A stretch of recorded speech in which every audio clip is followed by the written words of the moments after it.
O tema de hoje é o jugo leve. Eu queria trazer para vocês a passagem bíblica que está em Mateus. Vinde a mim todos vós que estáis aflitos e sobrecarregados, que eu vos aliviarei. Tomai sobre vós o meu jugo e aprendei comigo, que sou brando e humilde de coração, e achareis repouso para vossas almas, pois é suave o meu jugo e leve o meu fardo. Eu acredito que todos vocês já devem ter tido contato com essa passagem. E ao ter contato com essa passagem, qual é a primeira impressão que vocês têm quando se depara com essa passagem, com essa fala de Jesus? As nossas experiências com o Evangelho são muito pessoais, né? Visto que nós somos seres definidos pelas existências anteriores que nós tivemos, né? Existe alguém que esteja aqui na casa pela primeira vez, que esteja vindo a uma casa espírita pela primeira vez? Existe alguém aqui hoje que esteja vindo a uma casa pela primeira vez? Seja muito bem-vinda, irmã, a casa é sua. Sejam muito bem-vindas. A doutrina espírita, ela nos traz a certeza da reencarnação. E vocês me perdoem a ousadia de usar a palavra certeza, porque aqueles que perseveram na doutrina, eles ficam cientes, conscientes e convencidos que a reencarnação é uma prova do amor de Deus. É a prova que Deus nos ama, é a prova que Deus não tem para conosco nenhum sentimento que nós infantilmente antes julgávamos que Ele tivesse. Nós julgávamos antes que Deus se magoava conosco, que Deus tinha raiva, que Deus nos castigava, que Deus nos punia. É uma visão infantil, porque Deus é amor, amor na sua expressão sublime, na sua mais pura expressão. Então, como temos a consciência da reencarnação, nós sabemos que não somos seres que somos definidos só por essa existência. Nós somos definidos pelas inúmeras existências que nós tivemos. Então, quando nós nos deparamos com as mensagens do Evangelho, essas experiências e tudo aquilo que nos forma vem à tona. Então, por isso que eu digo que cada pessoa ela tem uma experiência muito particular com o Evangelho e com Jesus. Então, é natural que, dentro desse processo que nós temos de amadurecimento, de crescimento e de evolução, que é essa prova do amor de Deus, nós tínhamos certa dificuldade em entendermos algumas colocações de Jesus. Nós estamos ainda muito presos à matéria, nós estamos muito presos às sensações físicas. Então, quando eu leio, tomai sobre vós o meu jugo, pois é suave o meu jugo e leve o meu fardo. Como é que um fardo pode ficar mais leve? Porque se nós olharmos pela visão estritamente material, um fardo ele tem um peso. Vocês concordam comigo? Um peso definido. Que esse peso está atrelado às leis da física, que nós sabemos que são leis divinas e que nós sabemos que, consequentemente, são imutáveis.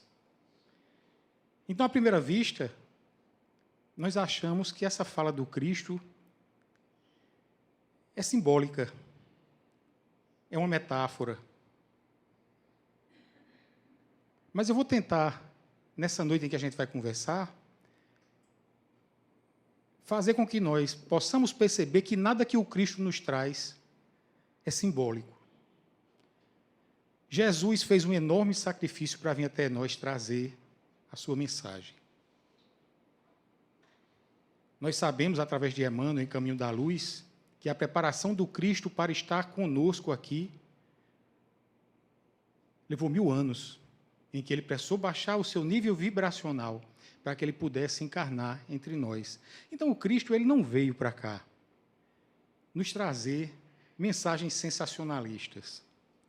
Jesus não veio para cá mexer com as nossas emoções.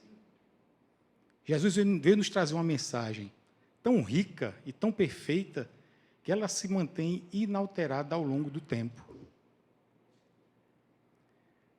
Nós ainda temos algumas pessoas que se mantêm sem fé.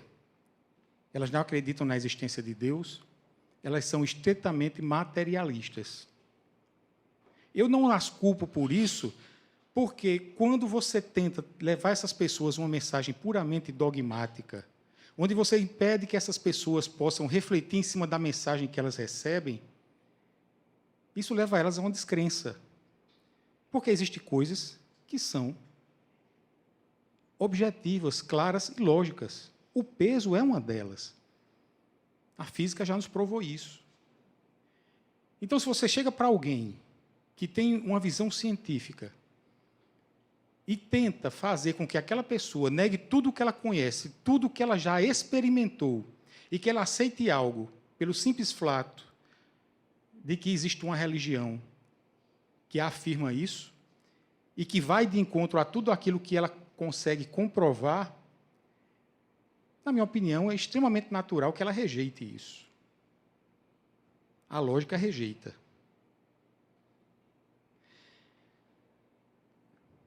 Vamos começar falando sobre o jugo. Nós precisamos entender que a mensagem do Cristo, o Cristo nos trouxe essa mensagem há mais de 2000 anos. E o Cristo trouxe essa mensagem para uma humanidade ainda muito infantil, muito primitiva. Era preciso que ele trouxesse essa mensagem de forma que ela fosse entendida naquela época, para que ela permanecesse ao longo do tempo, para que, através do nosso crescimento e amadurecimento espiritual, nós pudéssemos ir extraindo dessa mensagem dele cada vez mais conteúdo. O jugo é uma peça que é usada para controle dos animais. O que é que o jugo faz? Ele normalmente é atrelado a 2 animais e ele impede que aqueles animais se desviem do caminho. Então, quando Jesus falava aquela época em jugo, ele dizia o quê? Caminhem e se pautem pelo que eu estou vos ensinando, pelo que eu estou vos instruindo. Eu trouxe alguns exemplos para vocês. Em alguns países que cultuam o islamismo, é claramente observado o pesado jugo ao qual são submetidas as mulheres. Essas são frases que eu pesquei. O escravo vivia sob o jugo do seu senhor. Ou seja, o jugo é aquilo que nos conduz. São as normas, são as regras, são a forma de pensar e de se conduzir. A grande maioria de nós nos encontramos ainda sob o jugo da matéria. Vocês concordam comigo? Não é incomum que a gente se encontre, por algumas vezes, adotando determinados comportamentos, induzidos por uma moda, por um movimento, por algo que nos envolve. E, às vezes, nós esquecemos de passar aquilo por um crivo de valores. E esse é o alerta do Cristo. Se conduzam pelo meu jugo.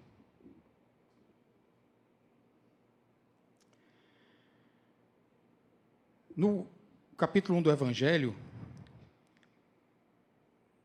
Kardec colocou: Jesus não veio destruir a lei, isto é, a lei de Deus. Veio cumpri-la, isto é, desenvolvê-la, dar-lhe o verdadeiro sentido e adaptá-la ao grau de adiantamento dos homens. O Espiritismo é a ciência nova que vem revelar aos homens, por meio de provas irrecusáveis, a existência e a natureza do mundo espiritual e as suas relações com o mundo corpóreo. Ele nos mostra não mais como coisa sobrenatural, porém, ao contrário, como uma das forças vivas e sem cessar atuantes da natureza, como a fonte de uma imensidade de fenômenos até hoje incompreendidos e, por isso, relegados para o domínio do fantástico e do maravilhoso. O Espiritismo é a chave, com o auxílio da qual tudo se explica de modo fácil. Eu quis trazer para vocês esses trechos do Evangelho para que a gente perceba que, na codificação, Kardec já nos alertava para a praticidade dos ensinamentos de Jesus. Jesus não era um ser fantástico.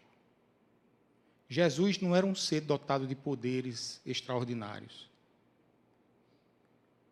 Porque se nós pensarmos assim, nós vamos ter que pensar que Deus tem escolhidos, que Deus tem preferidos.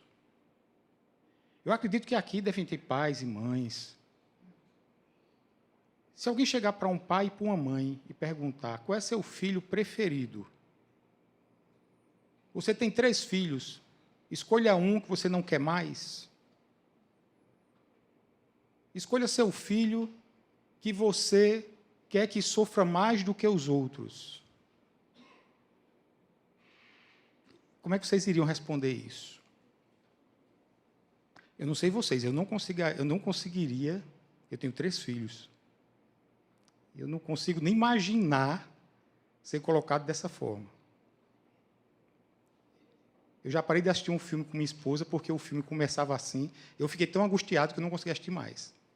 Então, se nós, seres imperfeitos, se nós, seres que ainda estamos iniciando o nosso processo evolutivo,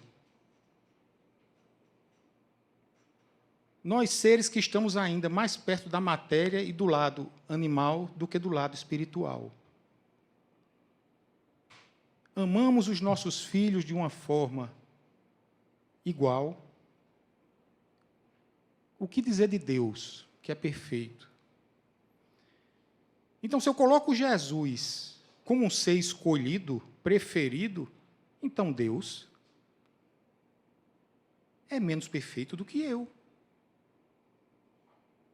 Alguém duvida que somos todos filhos de Deus? Se somos todos filhos de Deus, então Deus nos ama da mesma forma. Deus não tem escolhidos. Deus não tem preteridos. Essa visão que nós criamos naquela fase inicial, quando Cristo trouxe a sua mensagem, e aí eu falo nós, porque como sabemos, temos consciência da reencarnação. Nós temos que ter a consciência de que nós estávamos presentes em vários momentos da história. Nós temos que ter consciência que nas fases mais dolorosas da humanidade, quando lemos aquelas fases nos livros de história, onde há tanta violência, tanta truculência, tanta maldade, tanta perversidade, meus irmãos, eu sinto dizer a vocês, nós éramos protagonistas, sim. Daí o véu do esquecimento. Quem de nós suportaria a dor da culpa de nos descobrirmos capazes de cometer tamanhas atrocidades? Mais uma prova do amor de Deus. Então, para nós, era cômodo que nós colocássemos o Cristo tão distante de nós, porque a nossa dificuldade de chegar ao nível de elevação moral que o Cristo se encontra, nos doía, como nos dói até hoje. E é muito mais cômodo se eu achar que Jesus morreu numa cruz, para que os meus pecados sejam perdoados, eu retiro de mim a responsabilidade e a necessidade do esforço e do trabalho. Eu sinto dizer a vocês, isso não é verdade. O nosso crescimento e a nossa evolução depende de cada um de nós, depende do nosso esforço, depende da nossa vontade.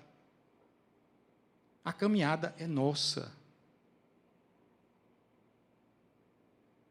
E o Cristo deixou isso claro todo o tempo. Vocês me desculpem se o que eu vou falar pode parecer um pouco arrogante, mas essa não é a minha intenção. Mas eu desafio qualquer um de vocês a trazer uma mensagem de Jesus que desdiga o que eu acabei de falar. E aí eu vou voltar aqui um pouquinho para aquela mensagem do Cristo, onde ele diz: vinde todos vós que estáis aflitos e sobrecarregados, que eu vos aliviarei. Eu aliviarei.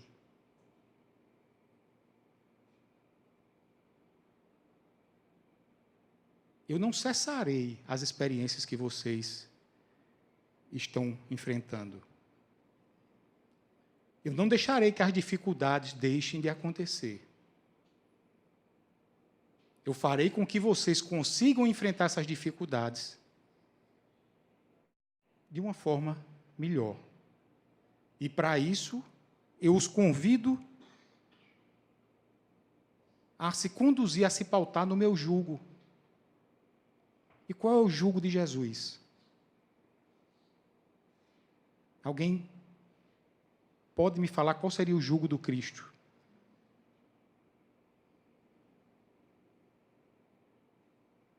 Qual foi o maior ensinamento que o Cristo nos deixou? Quando Jesus foi questionado, qual seria o mandamento mais importante? O que foi que ele falou? Vocês lembram? Todos os ensinamentos podem ser resumidos em amar a Deus sobre todas as coisas e ao próximo como a ti mesmo. Jesus reduziu o seu jugo ao amor. Então, o que Jesus nos disse foi: amem. O meu jugo é o do amor. Se conduzem, pautem as suas vidas no amor, e eu vos aliviarei. E aí eu volto a dizer, parece ainda uma coisa meio fantástica o que eu estou falando, porque como é que o amor pode aliviar alguém? Eu queria trazer para vocês uma palestra de Anete Guimarães. Anete Guimarães ela é uma espírita palestrante, ela é médica. Eu vou tentar resumir para vocês. Essa palestra está disponível na internet, se vocês quiserem assistir. Onde alguns alunos da turma que ela frequentava, de medicina, se retiraram da sala em protesto ao professor, porque o professor introduzia a teoria da evolução das espécies, a teoria de Darwin. E eles se revoltaram em protesto porque, para eles, aquela teoria era contrária à sua fé, negava a existência de Deus. Nessa confusão que se instalou, ela acabou sendo desafiada, né? Porque alguns alunos que eram extremamente materialistas e ateus, e ela agiu como um ponto de equilíbrio sobre o exagero dos dois lados. Ela foi desafiada a provar cientificamente uma fala de Jesus. E foi justamente essa: vinde a mim, vós que estáis aflitos, eu vos aliviarei, pois comigo todo fardo é leve, todo jugo é suave. Aí um de seus colegas disse: prove que 50 arrobas com Jesus ficam mais leves, e se você provar, eu passo a acreditar em Jesus. Eu trouxe essa passagem para vocês, gente, porque eu acho extremamente interessante. Tá? Eu não convido nenhum de vocês a entrar nesse tipo de discussão, né, porque eu, particularmente, acho um tanto infantil. Mas é muito interessante o que aconteceu com ela nesse episódio. Tá? E aí vamos tentar conceituar primeiro a dor. O que é a dor? A dor é algo que nos incomoda. Vocês concordam? E a gente poderia dividir a dor entre a dor física e a dor moral. Vocês concordam também? Para que nos serve a dor física? A dor é castigo? Não, a dor é aviso. A dor física é o nosso organismo sinalizando que algo vai errado. Se essa superfície estiver quente e eu encostar a minha mão, eu vou sentir uma dor e vou retirar a minha mão.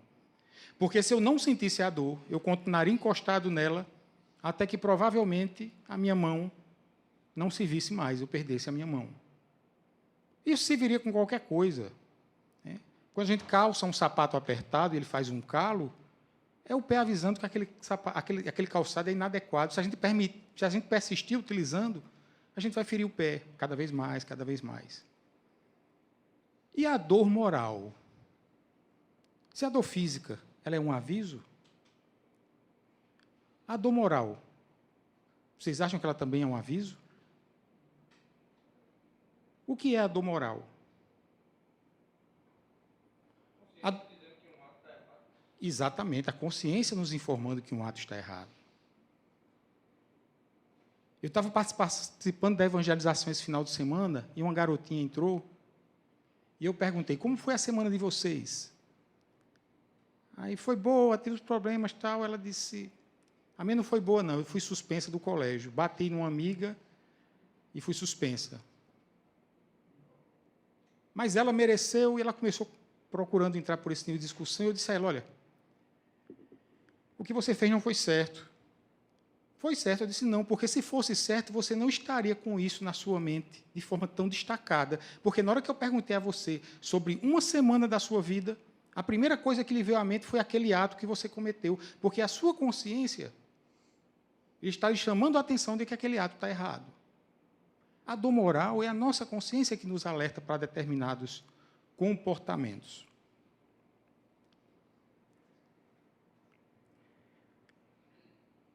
Ela encontrou a resposta para esse questionamento numa aula que ela teve, né, de farmacologia, onde o professor começou a falar sobre os anestésicos, produtos que atuam sobre a dor.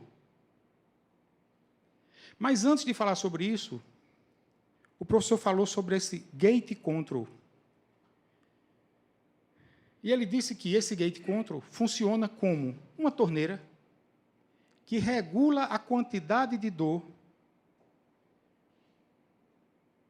de estímulo de dor que o cérebro recebe. Se esse gate control, né, que seria um portão de controle, está mais aberto, mais dor.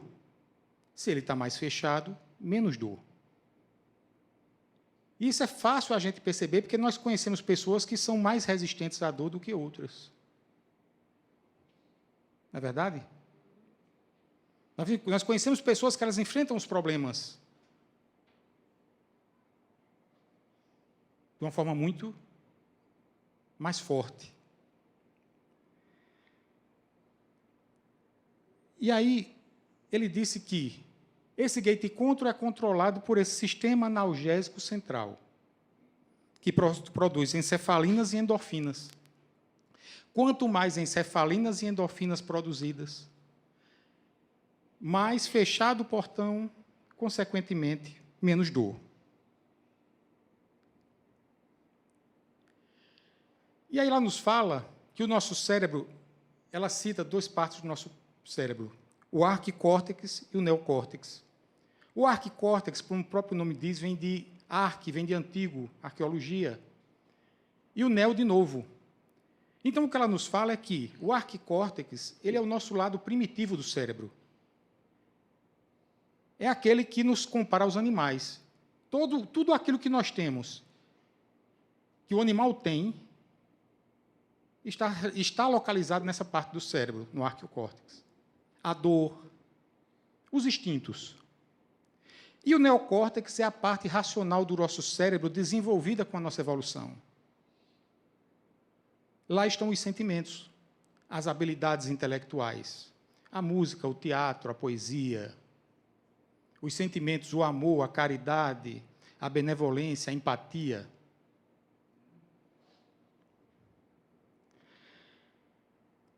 O sistema analgésico central fica localizado no arquicórtex.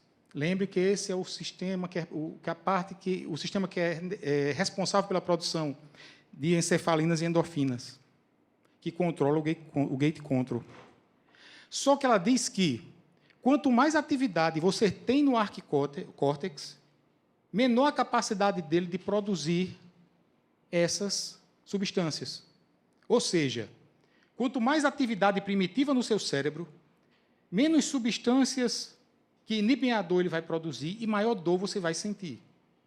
Vocês estão entendendo o que eu estou... Isso é cientificamente comprovado, tá, gente? Consequentemente, quanto menos atividade no arquicórtex, mais substância ele vai produzir e menos dor você vai sentir. Então, ou seja, o arquicórtex e o neocórtex, eles se opõem um ao outro. Eles são opostos. Se quanto mais atividades no neocórtex eu tiver e menos atividade no arquicórtex eu tiver, eu vou ter menos dor. E o neocórtex é a parte do cérebro onde estão localizados os nossos sentimentos. Quanto mais sentimentos eu tiver, bons sentimentos, menos dor eu vou sentir. Isso é provado cientificamente. E aí nós vamos chegar no ponto em que cientificamente se comprova que com Jesus o fardo é mais leve. Por quê? Porque qual é a nossa sensação de fardo e de cansaço? Se eu chegar para vocês aqui e eu der um peso a vocês de 10 quilos, vocês vão começar a segurar ele no braço. Não é verdade? E quando é que isso vai começar a incomodar vocês? Quando o seu braço começar a doer. O fardo, ele tem para nós a sensação de mais peso pela dor. Pela dor que ele nos provoca. Então, quanto mais eu nutro sentimentos bons, mais resistente às dores eu sou. E os fardos que eu tenho que carregar nessa vida, eles se tornam mais leves.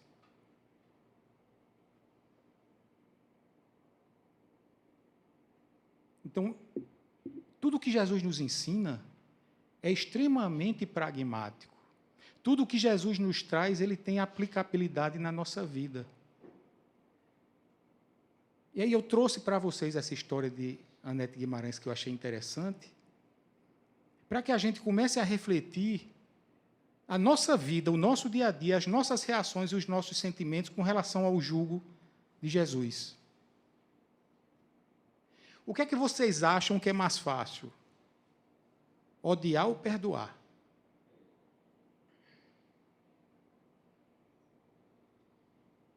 Eu entendo se vocês não quiserem responder.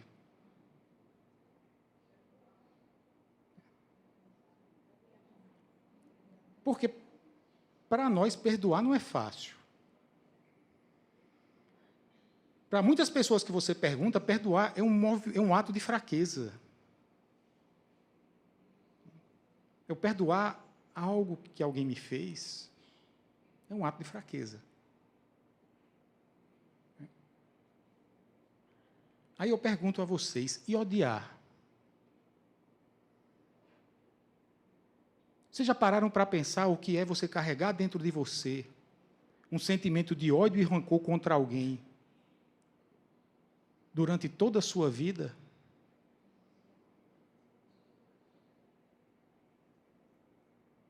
E deixa eu trazer para vocês um aspecto que talvez vocês não tenham pensado ainda.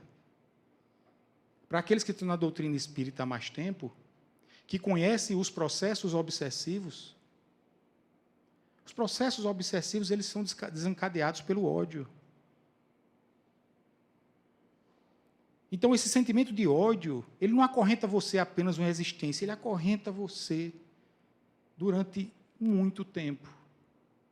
Não é incomum nós encontrarmos, no trabalho mediúnico, no auxílio espiritual, espíritos que estão envolvidos em processos de ódio e rancor, há existências e existências e existências.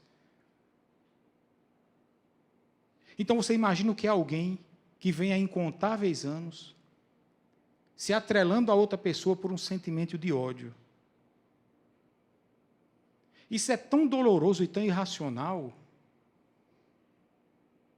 que aquela pessoa que nutre o ódio por alguém e dedica a sua existência a incomodar, a se vingar, ela esquece que existem muitas pessoas que ela ama e que ela nem se lembra delas.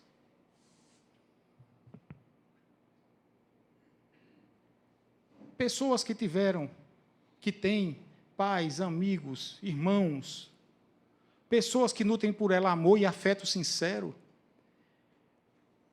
e ela ignora essas pessoas para se atrelar a um sentimento de rancor. O perdão, ele nos liberta. Na hora que eu perdoo aquele que me ofende, eu quebro para com aquela pessoa aquele elo desagradável que eu construí. Eu me dou a oportunidade de me libertar daquele momento doloroso, continuar a minha existência e crescer e evoluir.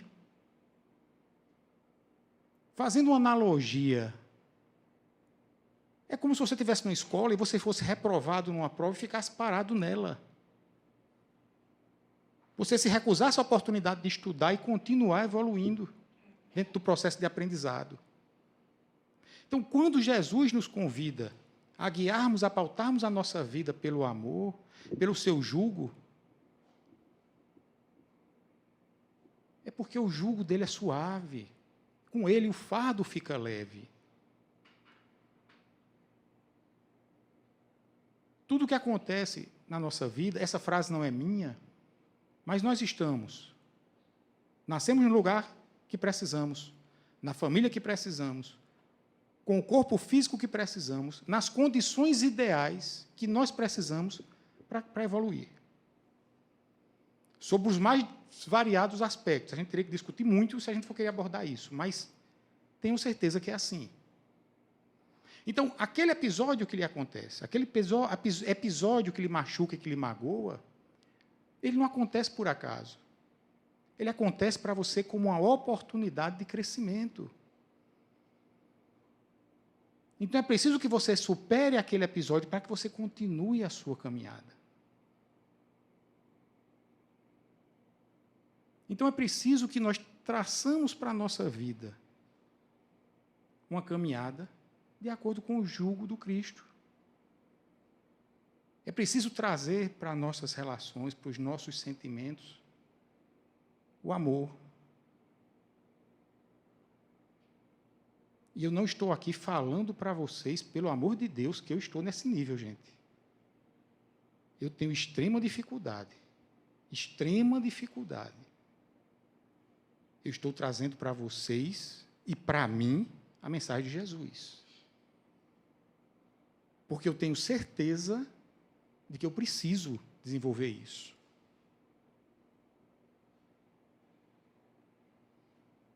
Porque eu aprendi, ao longo da minha vida, que o que Jesus ensina é verdade. Eu sempre fui uma criança muito difícil, eu era muito questionador.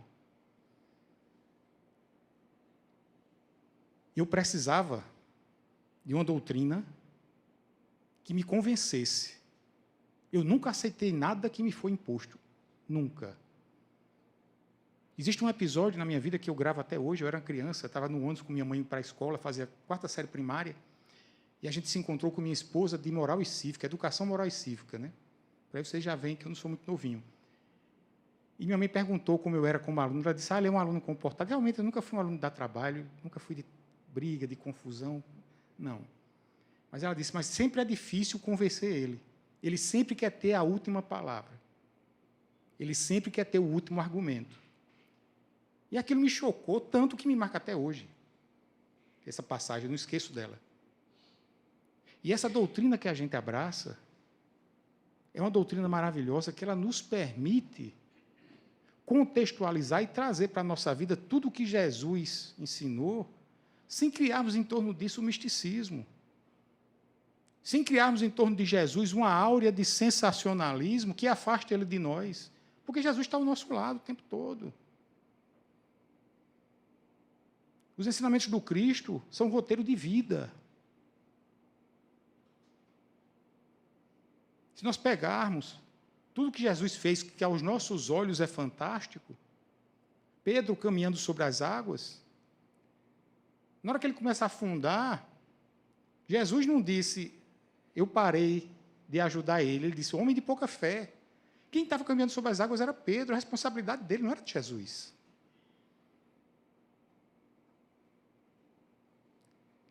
eu concordo com vocês que a gente não teria como alcançar todo o processo que envolveu aquele ato. Mas a fala do Cristo nos esclarece. Ele colocou a responsabilidade em Pedro, não nele. Jesus nunca mentiu para nós. Jesus nunca nos enganou. Então, essa mensagem que o Cristo nos traz, de seguirmos o seu jugo, é uma mensagem de amor. É um convite para que nós busquemos encontrar aquilo que é o bem mais precioso que ele deixou, e às vezes nós nem percebemos. Jesus disse: eu vos deixo a paz, eu vos dou a minha paz. E qual é a paz que Jesus nos deu? Você acha que é a paz da falta de dificuldades? As dificuldades que o Cristo enfrentou. Alguém que não precisava passar pelo que passou. Alguém que foi supliciado, torturado, humilhado. Alguém que desencarnou de uma forma extremamente dolorosa e violenta. E Jesus sentiu dores. Ele não sentiu sofrimento, porque o sofrimento ele vem de algo que a gente não entende. E aí é por isso que ele diz: com o meu jugo, o fardo se torna mais leve, porque com o jugo dele, nós passamos a sofrer menos.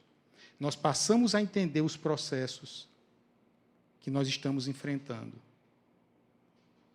E aí as coisas acontecem na nossa vida de uma forma muito interessante. Porque eu chego para falar com vocês sobre o jugo, aí encontro a história de Giovana.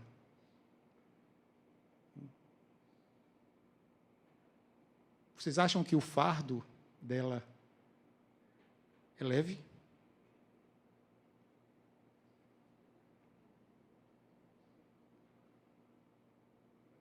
Mas através da fé e do amor, da fé em Deus e de se entregar, e de acreditar, e de entender o processo que ela se encontra, o fardo dela se torna muito mais leve.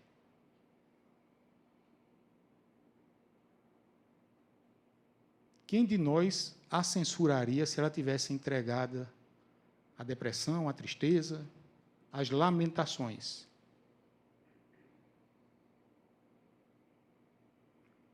E aí eu falo isso para vocês com muita tranquilidade, porque nós estamos falando de um espírito que está hoje se utilizando de um corpo físico para essa experiência encarnatória, mas que ela, de longe, não é isso que a gente está olhando, nem ela, nem eu, nem vocês. Isso é um processo de crescimento. O corpo nos é uma ferramenta para desenvolvimento, e o Cristo nos provou isso o tempo todo. Jesus curava cegos, curava aleijados, curava leprosos. Vocês já viram Jesus curar um egoísta, uma pessoa violenta, alguém rancoroso? Essa parte é nossa, gente. O corpo é a ferramenta para que a gente trabalhe os nossos sentimentos.